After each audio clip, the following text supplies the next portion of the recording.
আর একটা কথা বলি এর ভেতরে অল্প একটু, যেটা হচ্ছে আজকে কোটা আন্দোলনের যে স্টুডেন্টরা আছে বা যে সমন্বয়কের ভেতরে একজন ক্রীড়া মন্ত্রণালয়ের উপদেষ্টা মহোদয় জনাব আসিফ সাহেব যিনি হয়েছেন, আপনি দেখবেন উনি কিন্তু খেলাধুলা নিয়ে এখন থেকে উনি কাজ করবেন, বাংলাদেশের সার্বিক খেলাধুলার বিষয়গুলো নিয়ে কাজ করবেন। এখন যদি আল্লাহ না করুক কালকে একটা প্রবলেম হয়, আল্লাহ না করুক যদি কোনো একটা খেলাধুলায় কোনো জায়গায় প্রবলেম হয়, উনি কিন্তু প্রধান উপদেষ্টা মহোদয় ডক্টর ইউনূস স্যারের কাছে যাবেন বা সিনিয়র উপদেষ্টা মহোদয় যারা আছেন উনাদের সাথে আলোচনা করে এসেই কিন্তু উনাকে স্টেটমেন্ট দিতে হবে। ইটস ভেরি সিম্পল, কারণ উনি একটা দায়িত্বশীল জায়গায় আছেন। তো হুট করেই একটা সমস্যার সমাধান উনি একা কিন্তু এসে এই আপনাদের সামনে মানে প্রেসের সামনে হুট করে বলে ফেলতে পারবে না। তো দায়িত্বশীল জায়গাগুলোই কিন্তু অনেক কিছু চিন্তা করে কথা বলতে হয়। তো সেই জায়গা থেকে সেই জায়গাটাই কিন্তু আমি ছিলাম। হ্যাঁ, আপনি আমাকে খেলোয়াড় মাশরাফি বলছেন, আমি সেভাবে উত্তর দিচ্ছি, কিন্তু অ্যাট দ্য সেম টাইমে কিন্তু আমি একটা দায়িত্বশীল চেয়ারে বসেছিলাম। তো হুট করেই আমি কিন্তু ফ্রন্টে এসে একটা কথা বলে দিলাম, আর তাই নিয়ে একটা বিশাল আরো বড় কিছু হয়ে গেল। সেটার ট্যাকেল দেওয়ার ক্ষমতা আদৌ আমার আছে কিনা, বা বর্তমানে যারা কাজ করবেন তাদেরও কিন্তু এই জিনিসগুলো ভেবেচিন্তে কাজ করতে হবে। তো এটা কিন্তু ভেরি সিম্পল ব্যাপার। তো আমি যেটা বলতে চাচ্ছি যে হ্যাঁ, আমি ব্যর্থ হয়েছি, কিন্তু আসলে আমারও তো সীমাবদ্ধতা আছে বা ছিল, এটাও কিন্তু সত্য কথা। কিন্তু সেটাকে যে আমি এক্সকিউজ হিসেবে দাঁড় করাচ্ছি সেটা না, কারণ মানুষের দাবি ছিল, প্রথমত আমি একজন খেলোয়াড়, তারপরে আমি সংসদ সদস্য। আমি খেলোয়াড় থেকে আমার পরিচয় মাশরাফি না হলে আমি অবশ্যই ওই সংসদ সদস্যে আমার যে ডাক নাম ছিল, আমার নড়াইলের মানুষ চিন্ত কৌশিক নামে, সেই নামে আমি নিশ্চয়ই সংসদ সদস্য হইতে পারতাম না।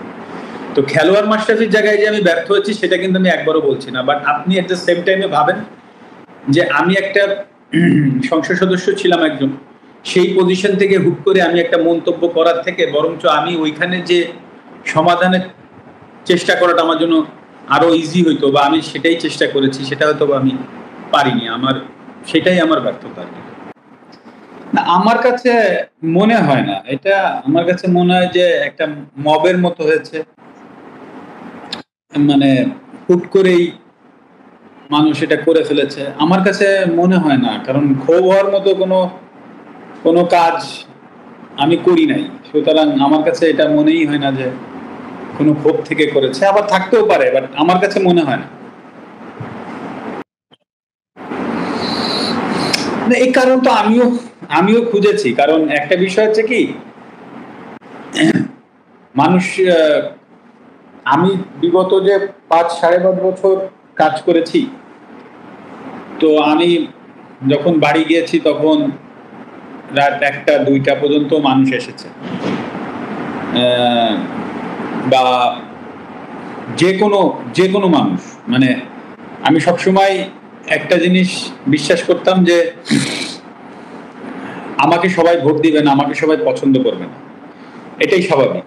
কিন্তু আমি যখন সংসদ সদস্য হয়েছি, আমি প্রত্যেকটা নড়াইলের প্রত্যেকটা মানুষের, মানে পুরো নড়াইল তো না, নড়াইলে 2টা আসন, নড়াইল দুই আসনটা হচ্ছে আমার, যেটা সদর, নড়াইল সদর এবং লোহাগাড়া উপজেলা মিলিয়ে। তো এইখানের প্রত্যেকটা মানে মানুষের এমপি আমি সেইভাবেই চিন্তা করেছি এবং সেইভাবেই কাজ করেছি। আমার মতের বিরুদ্ধে অনেকে কথা বলতে পারে, আমার দলের বিরুদ্ধে অনেকে কথা বলতে পারে, আমাদের সাথে মতামত নাও মিলতে পারে। তো এই জিনিসগুলো আমি কখনো দেখিনি। যার যেটা প্রয়োজন হয়েছে সে যদি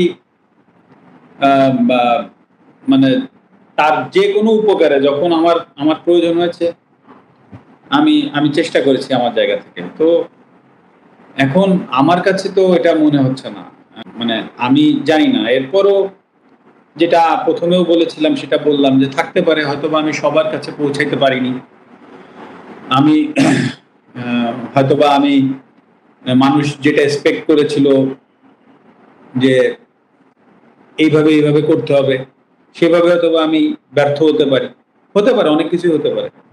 তবে আমার জানা মতে আমি আমি নড়াইলের জন্য আমার সম্ভাব্য যা কিছু ছিল, যে যেটা আগেও বললাম যে খেলাধুলাটা আমি 20 বছর, অলমোস্ট প্রায় 20 বছর জাতীয় দলে খেলেছি।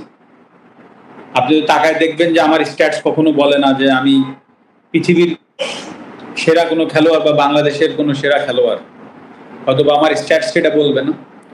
তো রাজনীতিবিদ হিসেবে তো নাই, কারণ 5 বছরে আপনি এমন কোনো রাজনীতিবিদ হয়ে উঠতে পারবেন না। কিন্তু এই খেলোয়াড় জীবনে যেটা বলেছি যে আমি আমার শারীরিক মানসিক যতটুকু সম্ভব সবটুক দিয়ে ক্রিকেট খেলেছি।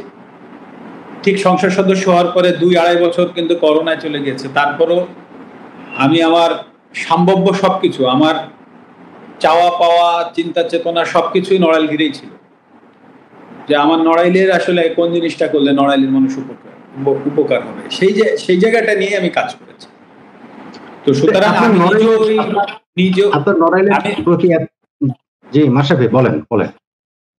আমি নিজেও সেই প্রশ্নের উত্তর খুঁজছি যে আসলে কেন, এটা কি একটা মবের বিষয় নাকি অন্য কিছু, আমি নিজেও সেই প্রশ্নের উত্তর খুঁজছি। তখন মূল আলোচনার বিষয়বস্তু ছিল এটাই, এবং আমি তো আমার আগের সাক্ষাৎকারে বলেছি যে, এবং আমি এটা নিজের থেকে বানিয়ে বলি নাই যে বুকে পাথর চাপা দিয়ে মেনে নিলাম, এটা আমি ওনার বক্তব্যকে কোট করেছি। সো এবং এই বিষয়ে আমার জানা মতে কোনো রিবাটাল বা এরকম কিছু তো আসে নাই। তো সেই জায়গা থেকে আমার জায়গা থেকে আমার মনে হয়েছে যে আওয়ামী লীগের প্রতি সিম্প্যাথি থাকাটা এবং আওয়ামী লীগকে ফিরে আনার কিংবা নানা, যেমন এখন একটা কথা শুনতে পাওয়া যায় যে জাতীয় পার্টিকে প্রধান বিরোধী দল করার জন্য একটা তোড়জোড় চলতেছে। এই যে মেকানিজম করে যে মানুষের ম্যান্ডেট কে ইয়ে করা, ম্যানিপুলেট করার একটা প্রক্রিয়া, এবং এই যে আমি যতদূর জানি যে যারা ডামি এমপি ছিল, তারপর আওয়ামী লীগের যারা সাপোজ যাদের ইমেজ অতটা খারাপ না, তাদেরকে জাতীয় পার্টি থেকে ইলেকশন করানোর একটা পরিকল্পনা চলছে। এই ধরনের উদ্যোগ বা এই ধরনের বিষয়গুলোর কারণেই কিন্তু আমি ব্যক্তিগতভাবে এবং সরকারেরও বিভিন্ন অংশ এই বিষয়টা নিয়ে হয়তো স্কেপটিক্যাল থাকতে পারে, এবং সেটা কতটুকু আসলে যেটা বলছেন যে স্যারের সাথে সম্পর্ক খারাপ, এটা আমি কখনো দেখি নাই। স্যার সবসময় সবাইকে ওন করে সবাইকে সাথে নিয়ে আসলে কাজ করতে চান, এবং মূলত 5ই আগস্টের পরে এত বড় একটা অভ্যুত্থান বিপ্লবের পরে বাংলাদেশে যে পরিস্থিতি খারাপের দিকে যায় নাই, দেশটা যে একটা গৃহযুদ্ধের দিকে যায় নাই, বরং আস্তে আস্তে আরো স্টেবিলিটির দিকে আসছে, এটা মূলত স্যারের এই সবাইকে অ্যাকোমোডেট করে কাজ করার মানসিকতার কারণেই সম্ভব হয়েছে।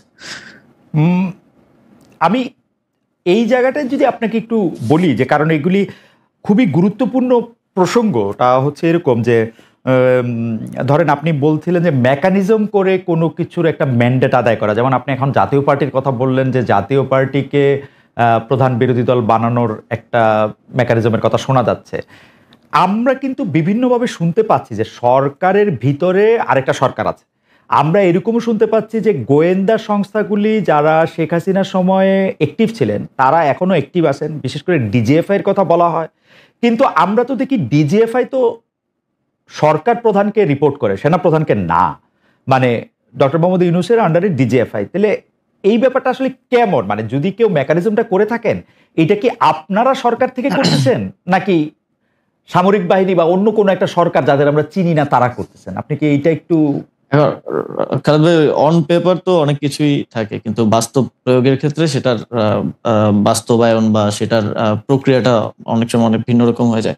আসলে 5ই আগস্টের পরে এখানে শেখ হাসিনা থাকা অবস্থায় যেমন ক্ষমতার কেন্দ্র ছিল শেখ হাসিনা এবং আওয়ামী লীগ রাজনৈতিক দল হিসেবে, 5ই আগস্টের পরে তো ক্ষমতার কেন্দ্রগুলো অনেক দিকে ভাগ হয়ে গেছে।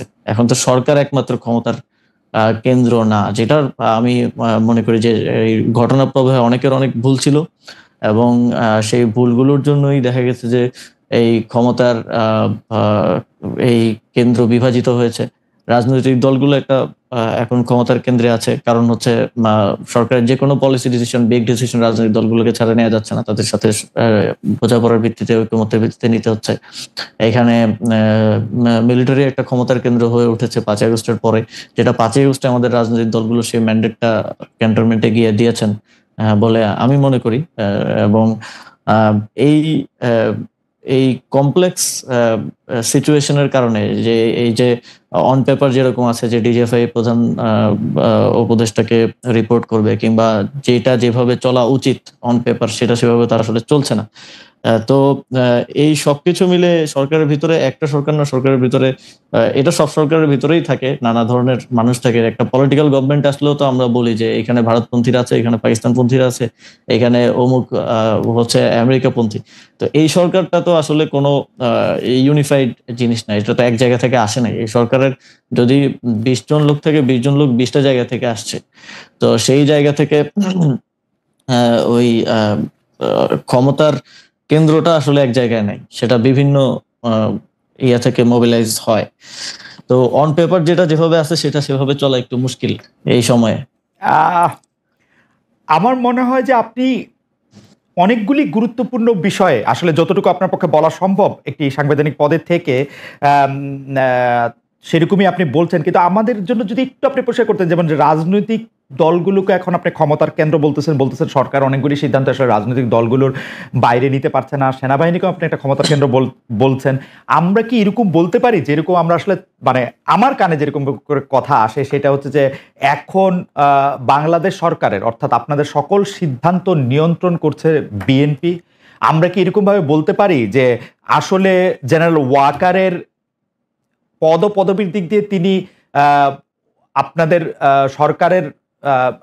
সরকারকে রিপোর্ট করার কথা থাকলেও কাগজে কলমে অনেক ক্ষেত্রে তিনি একটি পক্ষ হয়েছেন? আপনি কি এরকমটাই বলছেন? বা আপনি যদি এই ব্যাপারটা আরেকটু ব্যাখ্যা করতেন, যে রাজনৈতিক দল বলতে কি শুধু আপনি বিএনপিকে বোঝাচ্ছেন, নাকি জামাত বা এনসিপিকেও বোঝাচ্ছেন? ক্ষমতার কেন্দ্র সামরিকায়ন বলতে কি আপনি জেনারেল ওয়াকারকে বোঝাচ্ছেন, নাকি জেনারেল ওয়াকারেরও আয়ত্তের বাইরে এরকম কোনো কিছুর কথা আপনি বলছেন, কোনো বাইরের রাষ্ট্রের? না, আমি এখানকার মানে ক্ষমতার কেন্দ্র বলতে নির্দিষ্ট রাজনৈতিক দল না বলে আমি এখানে পলিটিক্যাল স্টাবলিশমেন্ট যেটা আছে স্টাবলিশমেন্ট আকারে এখানে বলি। যেমন মনে করেন যে যদি উদাহরণ দেই যে স্থানীয় সরকার নির্বাচন, আমি তো স্থানীয় সরকার মন্ত্রণালয়ের দায়িত্বে। স্থানীয় সরকার নির্বাচনের সিদ্ধান্ত তো আমি নিতে পারি নাই, আমি না শুধু আমার সরকারও নিতে পারে নাই, কারণ এখানে রাজনৈতিক দলগুলোর এখন ঐকমত্য কমিশনে যে আলোচনা হয়েছে সেখানে স্থানীয় সরকার নির্বাচন নিয়ে যে আলোচনা হয়েছে সেখানে আমার জানা মতে বিএনপি এবং তাদের কয়েকটা সহযোগী দল ছাড়া বাকি সবাই স্থানীয় সরকার নির্বাচনের বিষয়ে একমত ছিল। এবং আমিও চেষ্টা করেছি যে অন্ততপক্ষে, কারণ দিন শেষে নাগরিক সেবা থেকে শুরু করে উন্নয়ন কার্যক্রম যে ব্যাহত হচ্ছে এবং মানুষ যে প্রতিনিয়ত তার একটা আইডি কার্ড বানাইতে গেলে বা একটা জন্ম নিবন্ধন, মৃত্যু নিবন্ধন, ওয়ারিশ সনদ, এই প্রত্যেকটা কাজ তো লোকাল গভর্নমেন্টে থেকে হয়, এগুলোতে যে ব্যাহত হচ্ছে এটার দায়টা তো আমার উপরে আসে যেহেতু আমি দায়িত্বে আছি। তো কিন্তু যখন সিদ্ধান্ত গ্রহণ প্রক্রিয়া এটা চলে যায় তখন তো এটা বিভিন্ন এই যে ক্ষমতার যে কেন্দ্রগুলোর কথা আমি বললাম সেখানে তো গিয়ে হচ্ছে আটকে যাচ্ছে। তো এখানে আমি কোনো নির্দিষ্ট দলের কথা না বলে পলিটিক্যাল স্টাবলিশমেন্টের কথা বলি এবং কোনো নির্দিষ্ট ব্যক্তির কথা না বলে মিলিটারি স্টাবলিশমেন্টের কথা বলি, যেটা গত 15 বছরে 16 বছরে তৈরি করে যাওয়া হয়েছে। এবং আমি মনে করি যে শুধু এই সরকার না, এই সরকার তো অপেক্ষাকৃত একটা দুর্বল সরকার হিসেবে পরিচিত, এই সরকার না, যে পরবর্তী পলিটিক্যাল গভর্নমেন্ট আসলেও তাদের এই যে আওয়ামী যে এস্টাবলিশমেন্ট বিভিন্ন জায়গায় রয়ে গেছে এইটার জন্য ভুগতে হবে, একটা দীর্ঘ সময় তাদেরকেও ভুগতে হবে এবং এইটা সেটেল করাটা খুবই টাফ জব হবে পরবর্তী যে কোনো সরকারের জন্য।